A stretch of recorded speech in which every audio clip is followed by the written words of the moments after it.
Balancing of ledgers. ये क्या होता है समझना जरा मेरी बात को। बैलेंसिंग ऑफ लेजर्स, जरा सोचो इसके अंदर किसके अकाउंट बने होते हैं, बताओ। इसके अंदर किसके अकाउंट होते हैं? इंसानों के, कंपनियों के और रिप्रेजेंटेटिव नेचर के। यानी कि इसके अंदर ऐसे अकाउंट बने हुए हैं, कैसे? जिनके साथ लेन देन होते हैं, हाँ या ना? इसमें एक और सेकंड पार्टी हमारे साथ डील कर रही होती है कि नहीं? अच्छा, इसके अंदर अकाउंट बने होते हैं कैश का, मशीन का, कंप्यूटर का, फर्नीचर का, कार का, एसी का, इस तरह की चीजों का, यानी कि प्रॉपर्टी, हाँ या ना? और इसके अंदर होते हैं इनकम और एक्सपेंसेस। समझना जरा मेरी बात को।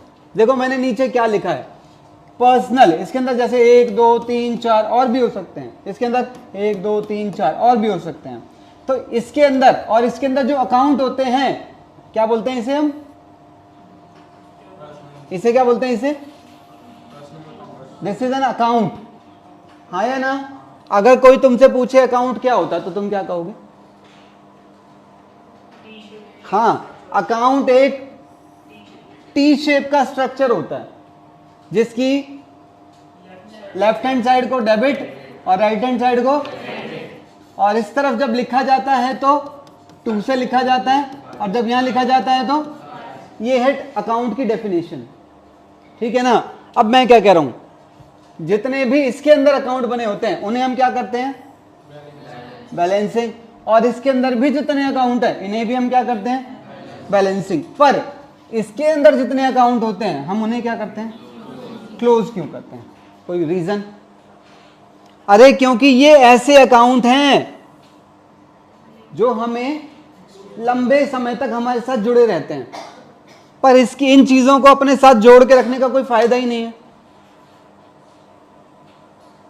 नहीं समझे मेरी बात को? मैं ये कह रहा हूं, जैसे मैंने ये बाइक खरीदी अपने बिजनेस के अंदर, समझ रहे हो? तो बाइक का लेजर इसमें से कहां बना होगा? हाँ, इसके अंदर होगा। अब ये बाइक इसी साल में खत्म हो जाएगी क्या? ये तो मेरा फायदा, कई साल तक मुझे फायदा मिलेगा ना इसका। तो इस ऐसी चीजों के जो लेजर होते हैं उन्हें हम क्या करते हैं? बैलेंस करते हैं। बात समझ आ रही है? अच्छा, इसके अंदर लेजर बने होते हैं ह्यूमन बीइंग के, ऑर्गेनाइजेशन के, और इन्हें भी बैलेंस किया जाता है। पर इन्हें क्लोज क्यों किया जाता है? क्योंकि इन लेजर्स को अपने साथ कैरी करने का कोई फायदा ही नहीं है। ये किस चीज के लेजर हैं? इनकम और, अरे मैं कह रहा हूं अभी, जैसे मान लो मैं बात कर रहा हूं, मुझे रिया के कान में ना कुछ गोल्ड का नजर आ रहा है। बेटा गोल्ड ही है, हाँ या ना? कह रही हाँ। ओए खबरदार, ठीक है? बताओ बेटा, ये तुमने जब ये खरीदे थे क्या तुमने खर्चा किया था? वो खर्चा नहीं है। ये तो तुम कभी भी बेच के पैसे निकलवा सकते हो, ये खर्चा नहीं है। मेरी बात समझ आ रही? रिया कभी गोलगप्पे खाए? कभी खाए? वो खर्चा है। नहीं समझ आ रही मेरी बात?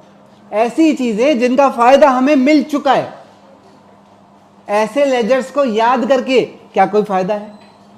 तो ऐसे लेजर किसके अंदर होते हैं? तो ऐसे लेजर्स को साथ साथ क्लोज करके भूल जाओ। पर ऐसी चीजें जिनका हमारे साथ लंबा रिश्ता है उन्हें हम क्या करते हैं? उन्हें हम बैलेंस करते हैं। समझ आया है इतना मामला? अभी वो बैलेंस क्या होता है, कैसे करते हैं, क्यों करते हैं, और भी चीजें आएंगी। मैं आगे चलूं थोड़ा सा? हाँ, देखना जरा, ध्यान रखना, इन दोनों को बैलेंस करेंगे और इन वालों को क्लोज करेंगे। तो आओ जरा, पर्सनल और रियल, अभी मैं खाली इनके बारे में बात करूंगा आज। नेक्स्ट क्लास में हम यही इसी पॉइंट से शुरुआत करेंगे, ठीक है ना? मैं 5 मिनट और लूंगा बस आप लोगों को। अब जैसे ये है आपका कैपिटल अकाउंट। कैपिटल अकाउंट में कौन सी साइड बड़ी है? डेफिनेटली ये वाली साइड बड़ी है, अब मुझे दोनों साइड, अच्छा बैलेंस करने का मतलब क्या होता है? बैलेंस करना, इक्वल करना, इक्वल करना, हाँ या ना? अब मैं इसे इक्वल कैसे करूं? जितना यहां है, यहां कितना इनका टोटल देखना, तो मुझे यहां पर भी तो वही लिखना पड़ेगा, तभी तो इक्वल होगा, हाँ या ना? तो ठीक है, मैंने इक्वल कर दिया। अब मुझे इसी फिगर को यहां पर भी तो लिखना पड़ेगा बंद करने के लिए। ये मैंने टोटल कर दिया इसे,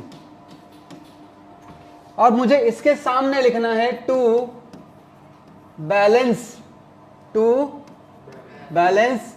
C/D। ये क्या होता है? Carried down. बताऊंगा मैं ये क्या होता है। अच्छा, आपको पता है हम ये वाला काम कब कर रहे हैं? ईयर के, यानी कि इसका मतलब पता क्या है? आज मैं क्या कर रहा हूं? आज मेरे कैपिटल अकाउंट में इतना बैलेंस पड़ा है। आज ईयर के एंड पे मेरे कैपिटल अकाउंट में 23,26,000 का बैलेंस है। समझ आई? लैंग्वेज समझ आ रही है? ठीक है। अच्छा, यहां पर आपको डेट लिखनी पड़ती है, लास्ट डेट जो है उस दिन डेट क्या है? 31/3/18। तो 31/3/18 को मेरे कैपिटल अकाउंट के अंदर इतना बैलेंस है। अब सुनो, ये बैलेंस कौन सा है?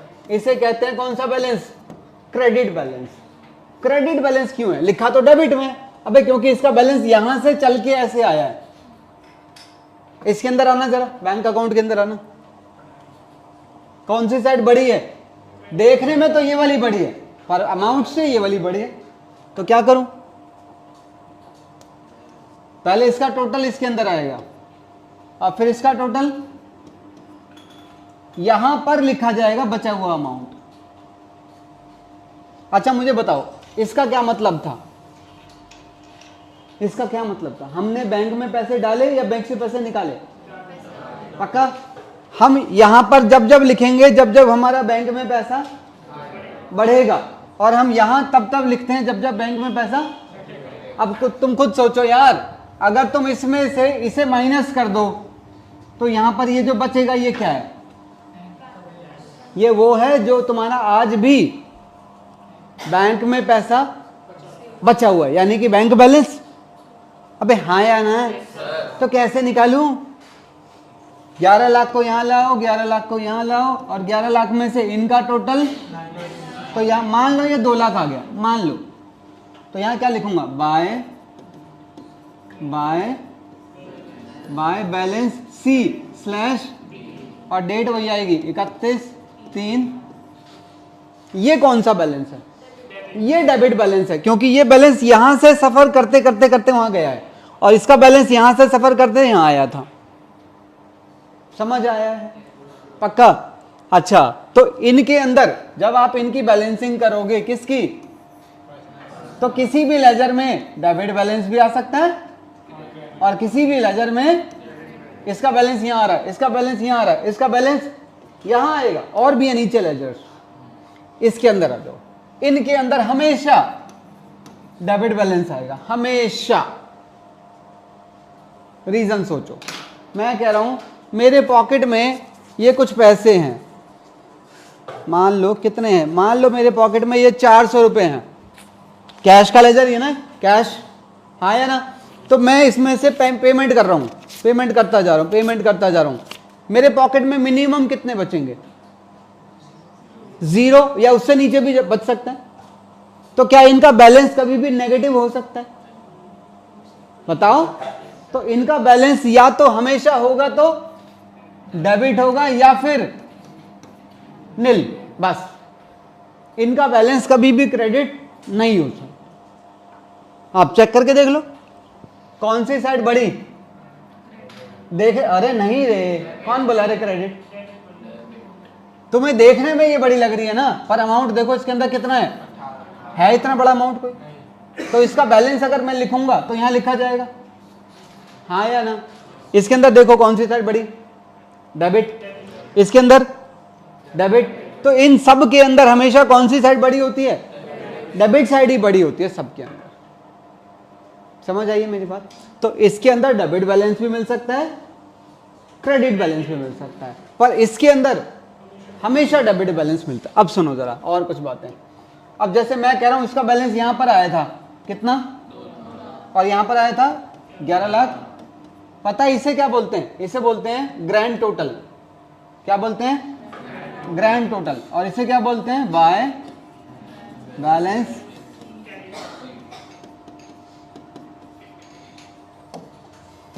हाँ जी, ये कौन सा बैलेंस है?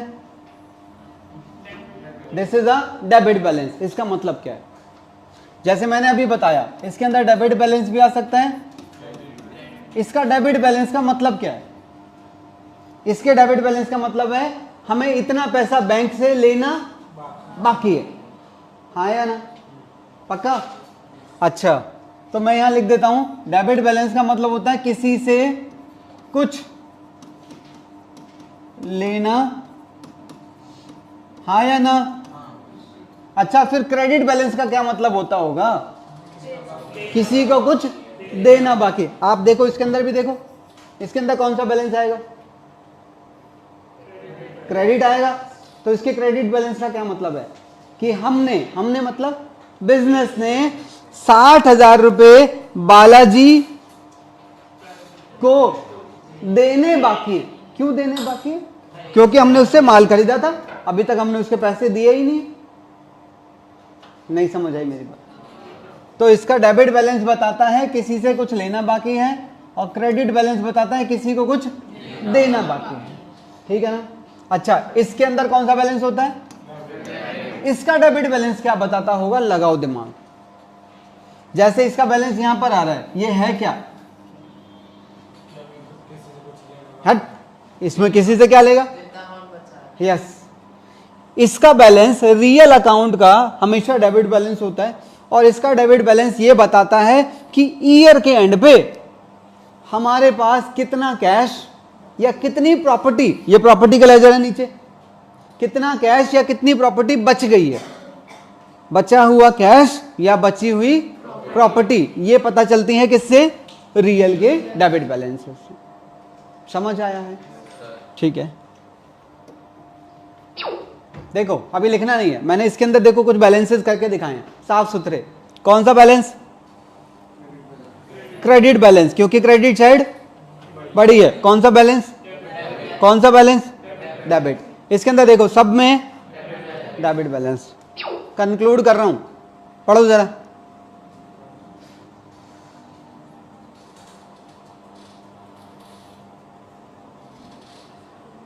बहुत बहुत ध्यान से पढ़ना। हाँ जी, अरे नहीं रे, कह रहा है ये क्या है? ट्रांजैक्शन। ट्रांजैक्शन तो ये होता है, ये है T shape account. T shape account, इसमें ये इधर आएगा ना, है ना?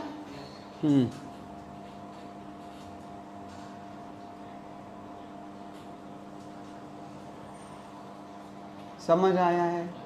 पक्का? ठीक है, आज की क्लास हम यहीं पर एंड करेंगे। नेक्स्ट क्लास में इसी टॉपिक से दोबारा शुरू करेंगे जिस पे मैं रोक रहा हूं। ठीक है ना? ओके, आता है? अच्छा रहना कर देंगे।